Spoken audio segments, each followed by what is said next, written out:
ದಿನ ಕಳೆದಿದ್ವಿ. ಆದರೆ ನಿಜವಾಗಿ ನಮಗೇನು ಬೇಕಾಗಿದೆ ಅನ್ನುವಂಥದ್ದನ್ನು ನಾವು ಇಲ್ಲಿವರೆಗೂ ಆರ್ಥಿಕ ಸಮಾನತೆಯ ಸಲುವಾಗಿ ಪ್ರಯತ್ನ ಮಾಡಿಲ್ಲ ಅನ್ನೋದು ಎರಡು ಮಾತಿಲ್ಲ. ಅಂಬೇಡ್ಕರ್ ಅವರು ಏನೋ ನಮಗೆ ರಾಜಕೀಯ ಸ್ವಾತಂತ್ರ್ಯ ಕೊಟ್ಟರು, ಆದರೆ ಆರ್ಥಿಕ ಸ್ವಾತಂತ್ರ್ಯ ನಮಗೆ ಸಿಕ್ಕಿಲ್ಲ, ಸಮಾನತೆ ಸಿಕ್ಕಿಲ್ಲ ಅಂದಾಗ ಸಹಜವಾಗಿ ಏನಾಗಿಬಿಟ್ಟದಪ್ಪ ಇವತ್ತು ಅಂತಂದ್ರೆ ದುಡ್ಡಿದ್ದಾರೆ ನಮ್ಮನ್ನು ಆಳ್ತಾ ಇದ್ದಾರೆ.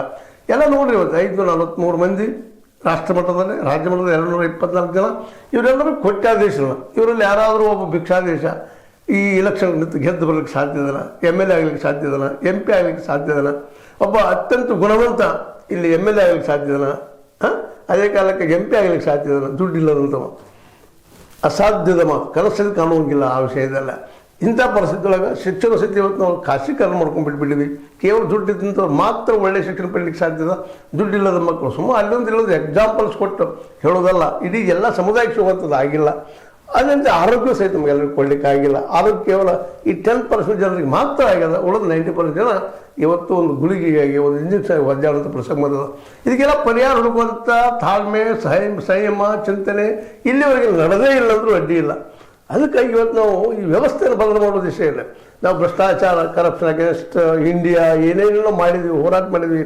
ಅನೇಕ ಬಂದು ಜಯಪುರ ನಾರಾಯಣ ಬಂದು ಹೋದ್ರು, ಅದ ನಂತರ ಮನ್ನ ಹಜಾರ್ ಅಂತವ್ರು ಬಂದು ಹೋಗ್ಬಿಟ್ರು. ಅನೇಕ ಹೋರಾಟ ಮಾಡಿದ್ರಿಲ್ಲ ಬದಲಾವಣೆ ಮಾಡಬೇಕಂತೇಳಿ.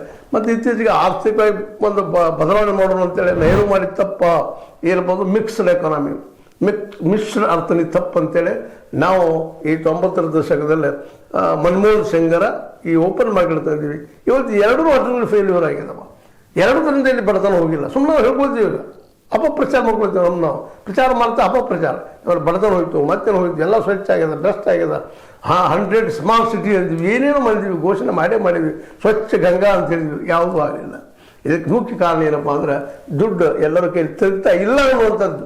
ಅದಕ್ಕಾಗಿ ಈ ದುಡ್ಡು ತಿರುಗೋದು ಎಲ್ಲೇ, ಇಲ್ಲಿ ನಿಜವಾಗಿ ತಿರುಗಬೇಕಾಗಿದ್ದು ಈ ನೆಲದ ಮಣ್ಣಿನ ಜನರ ಕೈಯಲ್ಲಿ, ಅಂದರೆ ರೈತನ ಕೈಯಲ್ಲೇ, ಆದಿವಾಸಿಗಳ ಕೈಯಲ್ಲೇ, ಇಲ್ಲಿಯ ದಲಿತರ ಕೈಯಲ್ಲೇ.